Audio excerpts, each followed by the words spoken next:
Good mga travel, so ito yung nangyari sa atin, aksidente tayo at ngayon ang goal natin ay palitan natin itong headlight at saka buong fairings ng ating Winrex. Good mga travel, so ito yung nangyari sa atin nung nakarang buwan at ito ang naging mas malala na sitwasyon ng ating motor dahil basag talaga yung kanyang fairings mga travel. At dito naman sa part na to ay nangyari sa San Fernando. Welcome to San Fernando, boundary ng Valencia City at saka San Fernando, Bukidnon. At ito naman yung naging damage sa kanyang headlight mga travel. Doon sa ilalim ay nabasag talaga. Kaya ito ang naging hitsura ng ating motor at talagang kawawa naman. At ngayon mga travel ay nakabayad na o nakabili na yung may-ari ng dump truck at sa amount na 20,000 plus mga travel. At ito yung kanyang kabuuang fairings na nabili para sa ating motor. Kaya simulan natin at nakahanda na itong mga tools at ito na mga travel ang una nating bunot at ito naman yung lahat na fairings na nabili ng ating kaibigan na si Sir Andre Alcomendras. At tayo naman ang babaklas nito, tayo yung gagawa dahil kung pupunta tayo ng shop mga travel ay medyo may kamahalan talaga yung kanyang labor. Kaya tayo na mismo yung gagawa nito para sa ganun ay makatipid at hindi na tayo gumastos pa ng malaki sa labor. Kaya mga travel, ang ginawa ko na lang dito ay bawat bukas ng fairings kung saan yung kanyang bolt ay doon ko lang binabalik mga travel. Para sa ganun, mas madali kong matandaan yung mga bolt na aking tinanggal. Dahil kung hindi, ay iwan ko kung maibabalik ko ba ng tama or may matitira ba or siguro magkukulang yung bolts. So, ang talagang basic na ginawa ko mga travel, bawat tanggal ko ng fairings, kung saan yung kanyang volt ay doon ko din nilalagay para pag doon sa bago ay yun lang din ang titignan ko. Bali magiging trace yun ng bagong fairings. Dahil kung hindi ay nako magkakaproblema tayo lalo na baguhan lang tayo sa ganitong gawain mga travel. Dahil ito yung Winrex na hindi pa masyadong familiar sa iba.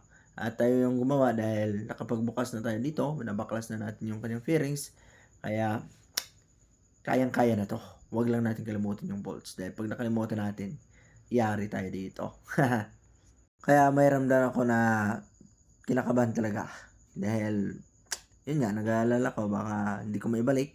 Pero yun nga, ang ginawa ko mga travel. Kung saan yung volt, ay doon ko din binalik para mas madaling matandaan at may balik ko ng tama. So, dito mga travel, dandahan ko na tinanggal yung mga bawat bearings. At nag-enjoy naman ako dahil ika nga ako yung nagbaklas at ako yung gumawa nitong ating motor. Dahil tila ba wala akong tiwala sa iba.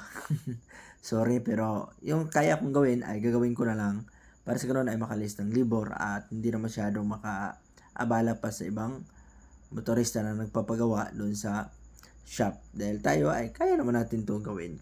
Kailangan lang natin tandaan na mabuti para sa ganun ay hindi tayo magka-problema sa pagbalik natin nito sa ating fairings. Lalo na doon sa bago natin mga travel. At ito naman yung headlight natin at yun yung naging basag mga travel. Pero ito ay gumagana pa. So kung gusto nyo bilhin, ay pwede naman, walang problema. Pwede natin yung gawan ng paraan at pag-usapan natin yung tamang presyo. Dahil since may basag na to, so negotiable yung kanyang presyo mga travel. Kung gusto nyo lang. Pero kung ayaw nyo, ay wala akong problema niyan. Dahil ito naman yung bago na nasa 7,000 plus yung kanyang presyo mga travel, yung original. At yun ang pinaka mahal sa part ng ating motor. At syempre yun ding ECU mga travel. Akala ko dito ay nabasag yung ECU. Buti na lang, hindi pala. Buti clip lang yung nabasag.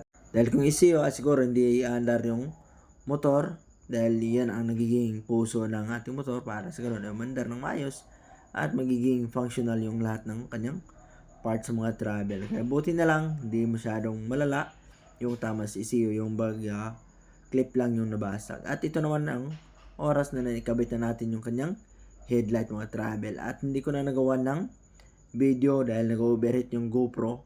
Dahil yun nga, ang naging problema ng GoPro, madaling mag-overheat. Kaya ang ginawa ko mga travel ay kinat ko na lang.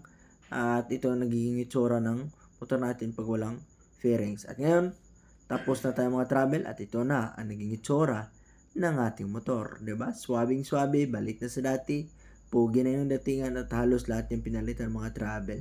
Maliban na lang sa ilang fairings, pero almost 90% na ipalitan na yung kanyang fairings. Ito at yan ang hindi pa na palitan mga travel at ito naman yun sa taillight na part. Yun lang. Yung iba ay wala na. Lahat na yan bago mga travel. So yun lang muna ang ating update sa ating motor. Salamat sa inyong pagsubaybay at don't forget to subscribe my video and to support my channel. Ride safe sa lahat and God bless!